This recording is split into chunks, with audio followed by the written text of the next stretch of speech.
蚂蚁穿过地图的裂缝，爬进相同位置的背面。这看似平常的现象，却让兰达博士萌生出一个大胆的设想：地球的内部很有可能还存在着另一个维度，又被称之为地心世界，甚至地心世界要远比地上还要广阔。之所以那些泰坦巨兽会神出鬼没，是因为他们平时就生活在地下。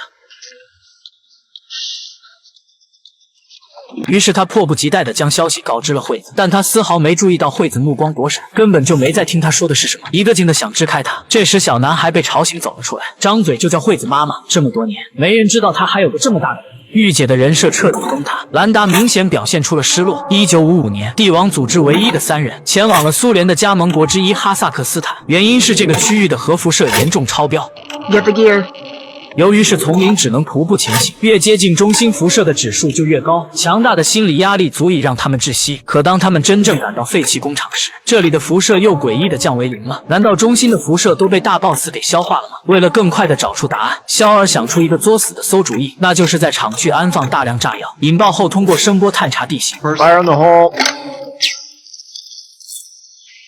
哪里有空枪，哪里就会有他们想要的东西。你还别说，探测仪上果然有了重大发现，但由于空枪面积太大，爆炸与空枪内部产生共鸣，将震动放大，导致地面和房屋开始崩裂坍塌。幸好只是短暂的，所以他们才没有领盒饭。不过正因为如此，让他们看到了头皮发麻的一幕，怪不得辐射为0。原来这里被泰坦巨兽当成了孵化室，大量胚胎至少有几百枚。出于科研探索，惠子要下去取样，却遭到肖尔的极力反对。孵化室在这里，母虫必定就在附近，可惠子执意要去。没办法，身为军人的肖尔愿意陪他下去。下去后，惠子才看清幼虫的样子，但肖尔却不小心踩踏了地面，下面似乎通往地下核心。眼下他们没工夫多想，必须立刻返回。就在这时，虫卵出现异动，无数虫子像接受到了某种信号，在同一时间破茧而出，向他们袭来。而他俩只能拼命地向上爬，可还是有一只虫子抓住了惠子的小腿，幸好兰达在上面拉住了绳子。肖尔也掏枪射击，但虫子有非常好的团队精神，他们用叠罗汉的方式吸附在惠子身上，逐渐兰达无法支撑，双手开始打滑，最终肖尔也没能救下惠子。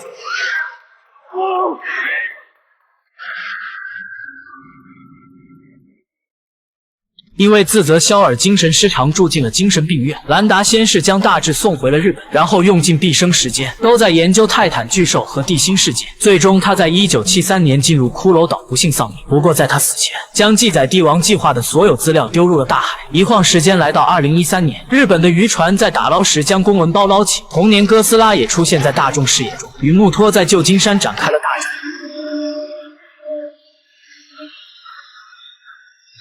大战刚结束，城市一片废墟。父亲与凯特简单交代了几句就离开了，之后便了无音讯。抱着活要见人死要见尸的态度，凯特竟独自一人来到日本寻找父亲。而现在的日本已经大不如前，他们害怕哥斯拉怀旧，回家乡探亲。城市到处都挖好了防空洞，布置了飞弹。更让凯特想不到的是，他刚打开家门就看到父亲去世的影像。原来父亲在日本还有个妻子和儿子，并且这男孩还和自己差不多大。